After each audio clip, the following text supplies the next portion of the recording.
हमारे बीच में आज हैं दिल्ली प्रांतीय रैगर मंदिर प्रबंधक कमेटी पंजीकृत के प्रधान श्री जगदीश दोतानिया जी। सर की जो शारीरिक अवस्था है थोड़ी सी दुर्बल है, क्योंकि इनका अभी कुछ इलाज हुआ है, ऑपरेशन हुआ है।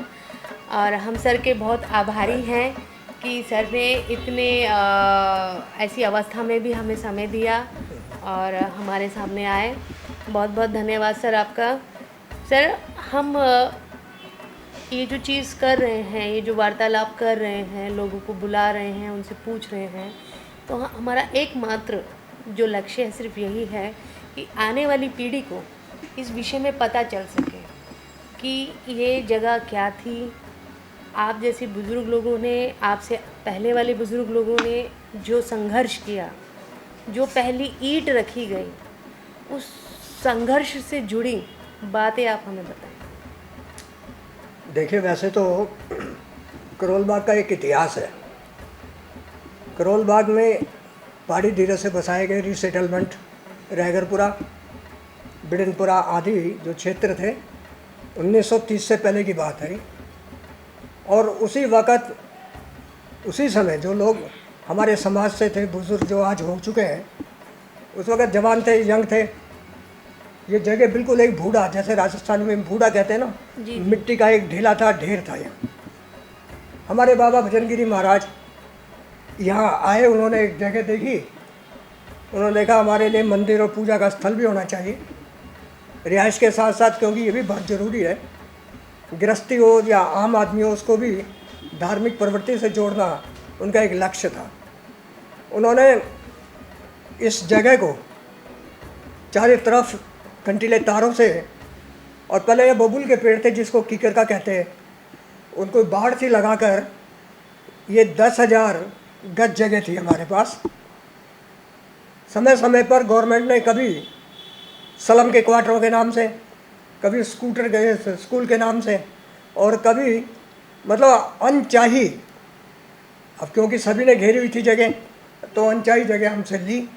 आज ये 3600 वर्ग गज, 3600 वर्ग गज में हमारे मंदिर है, जिसमें बाबा भजनगिरी ने, जिसने इतना संघर्ष किया, इतना सामर्थ्य जुटाकर, लोगों को इकट्ठा करके, जो समाज को समर्पित की ये जगह, मंदिर के स्वरूप का देकर, शिवालय बनाकर, और एक चमत्कारिक कुआं उन्होंने अपना चिमटा गाड़कर यहाँ बनाया है, जो आज तक भी तकरीबन 50 साल, क्या मेरा ख्याल है, हाँ 50 साल से ऊपर हो गए, आज भी लेश मात्र उसमें 1 इंच पानी कम नहीं हुआ है जी। ये उनके चमत्कारी उस चिमटे का ही परिणाम है।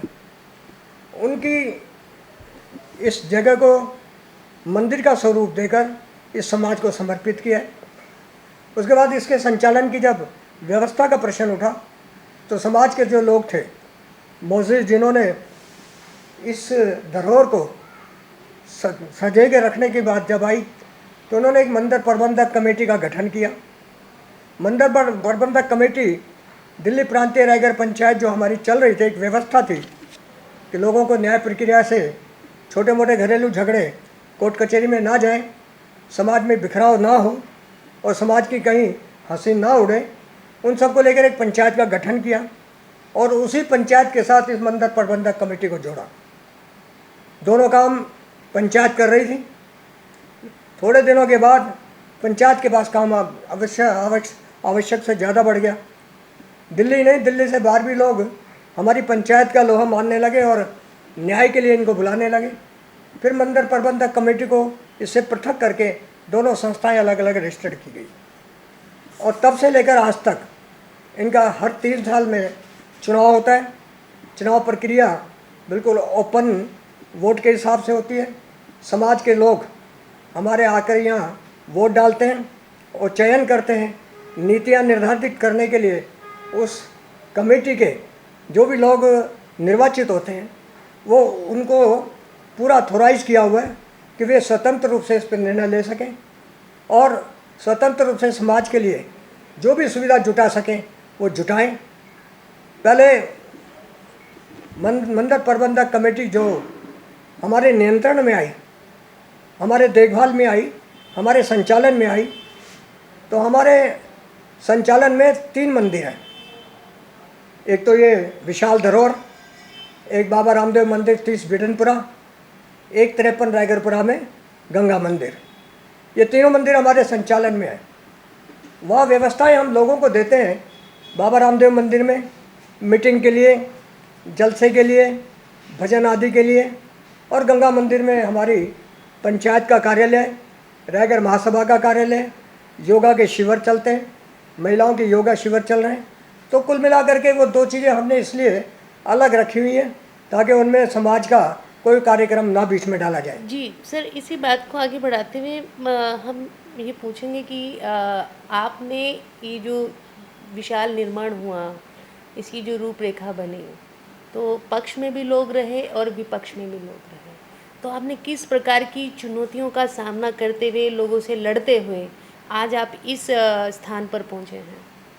देखिए, तो आपको पता ही है कि समाज में अगर जहाँ विकास है वहाँ त्रुटियाँ भी हैं।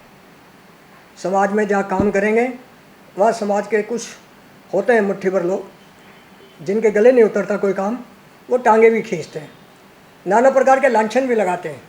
लेकिन जहाँ हम बैठे हैं मन मस्तिष्क को लेकर के शुद्ध अंतःकरण से भगवान से डरते हुए हम काम कर रहे हैं। हमारा सबसे बड़ा जो इसमें प्लस पॉइंट है, मेरे अपने बहुत नज़दीक के मित्र हैं श्री योगेंद्र चांदोलिया जी। वे दिल्ली के महापौर रहे, स्टैंडिंग कमेटी के चेयरमैन रहे।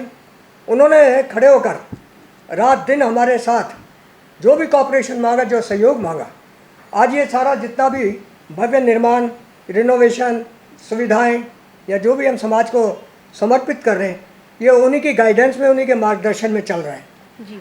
यहाँ कुछ भी ऐसा नहीं था कि जो समाज को हम दिखा सकें, समाज के लिए कुछ उपलब्ध करा सकें। धीरे धीरे शनै शनै हमने देखा इतना बड़ा समाज है, उनको विवाह, शादी, सगाई, छोटी मोटी पार्टी, माता की चौकियाँ, राम कथा आदि के लिए इतनी बड़ी जगह, इसको कुछ तो उपयोग किया जाए। योगिंदर जी की सलाह पर इसका दोबारा से हमने निर्माण कराया।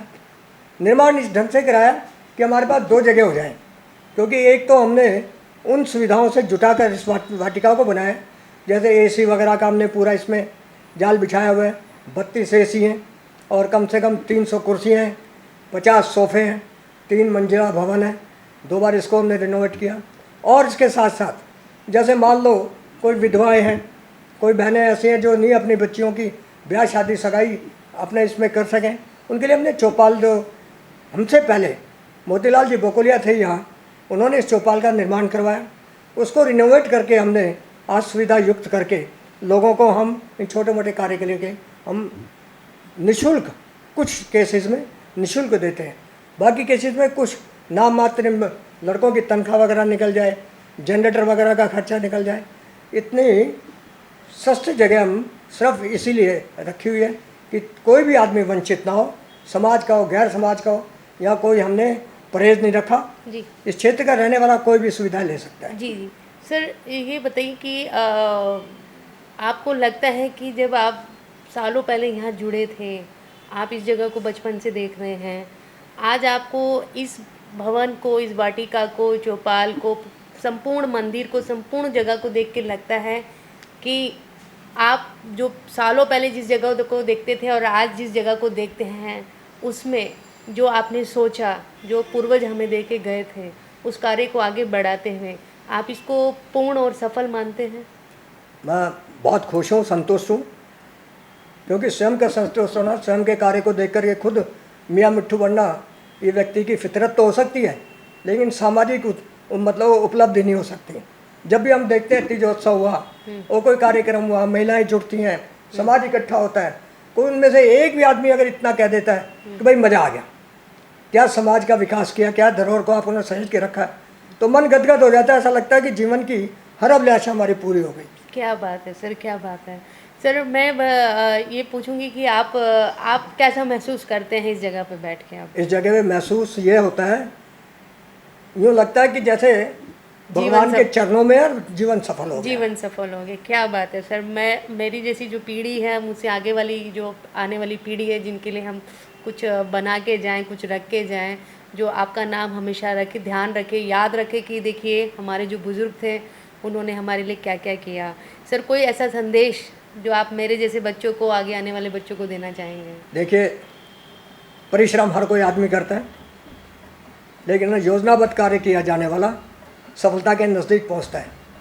हमारी अभिलाषा और इच्छा यही है कि जिस मेहनत से हमारी पूरी टीम ने और भाई योगिंदर जी ने जितना साथ दे करके इतना ऊंचा उठा करके इसको विशाल भवन दिया बनाकर, लगता है कि कोई ऐसा ना आ जाए जो इसको खंडर कर दे।